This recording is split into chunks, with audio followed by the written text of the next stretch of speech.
Hey YouTube family, so today we're going to be continuing our SYNASTRY series. The SYNASTRY overlay that we're talking about today is having your sun in your partner's second house. So stay tuned and let's get into it. Okay, so this is a very enriching SYNASTRY overlay to have.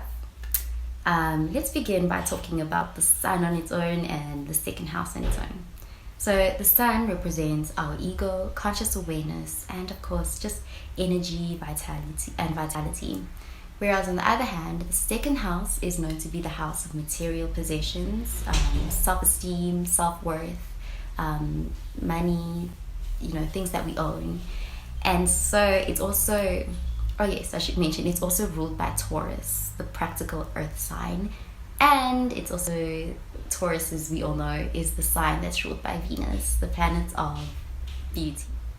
Naturally, the sun is known to shine and attract, and it just brings light to any environment that it's in. So with the sun being in someone's second house of possessions, what the sun person can easily do in this case is that the sun person becomes a source of light for the house person's conscious awareness towards their possessions, material possessions, self-esteem, and also their self-worth. The sun person is very beautiful to the house person, and the house person is just very proud to have the sun person as theirs. Almost to the point where the house person sometimes can treat the sun person like somewhat of a possession. They can be very possessive over the sun person because the sun person, it's like they create this conscious awareness. They become a source of light for the house person's self-worth and like the house of material possessions and self-esteem. So you can see how the house person can easily end up treating the sun person or viewing the sun person as somewhat of a possession. I think it's one of those unions where the sun person can become like a trophy in the eyes of the house person. If you want to look at it from a positive perspective, this union could help the confidence of the house person because they feel so proud to have the sun person on their arm, and it almost helps them with their self-esteem, I guess.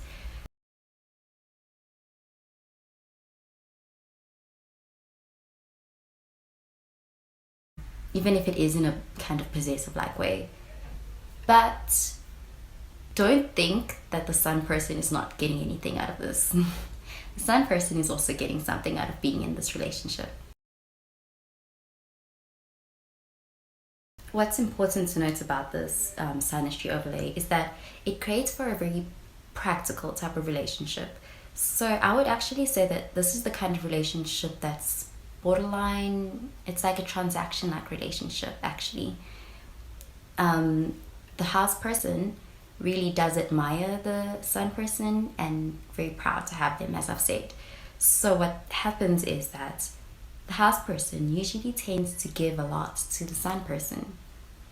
And so in actual fact, the house person really serves the sun person a lot. And so that's what the sun person gets. They get a lot out of it because the house person is willing to give a lot to the sun person. In fact, the house person is usually the giver in this relationship.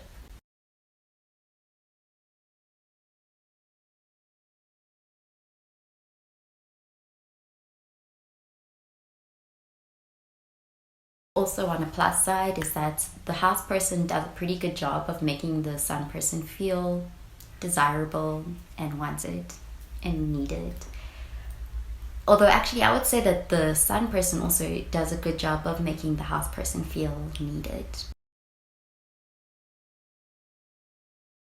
So I'd say that having the SYNASTRY overlay usually gives a very practical feel to the relationship, and of course it can be slightly transaction-like depending on how you look at it, and that ultimately the worst case scenario would just be in the situation where the sun person gets left feeling like they are somewhat of an object in the eyes of their partner, and the house person can also end up feeling kind of used and feeling very much like a means to an end.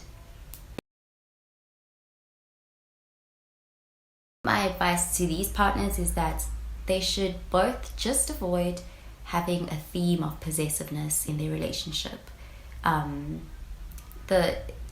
This house person should try not to be too possessive over the sun person, and shouldn't make them feel too much like an object or their material possession of some sort.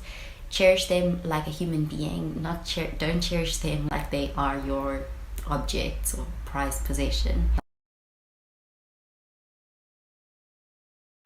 And then the sun person should avoid making the house person feel like, you know, somewhat of a means to an end. Should just avoid giving that feel of usation, I guess.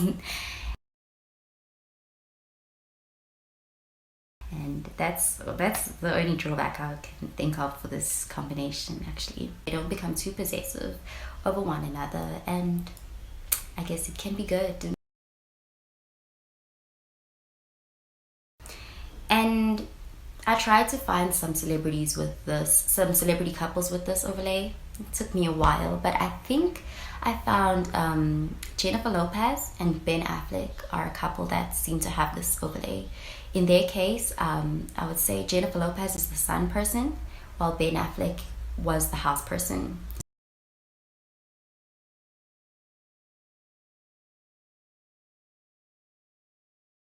The second celebrity couple that I found was Gigi Hadid and Zayn Malik.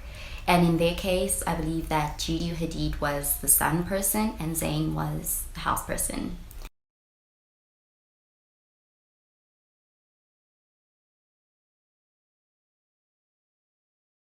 Just on a side note, interesting to note is that in both of those examples, the sun person was a woman and the house person was the man. So I think, just my opinion, I think that this kind of a relationship would work better if the sun person was a woman.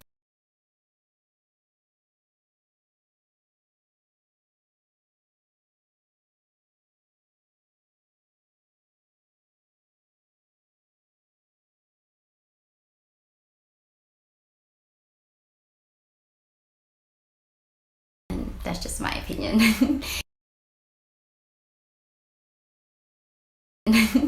Anyway, let me know what your thoughts are down below in the comment section, and also if you like this video, please do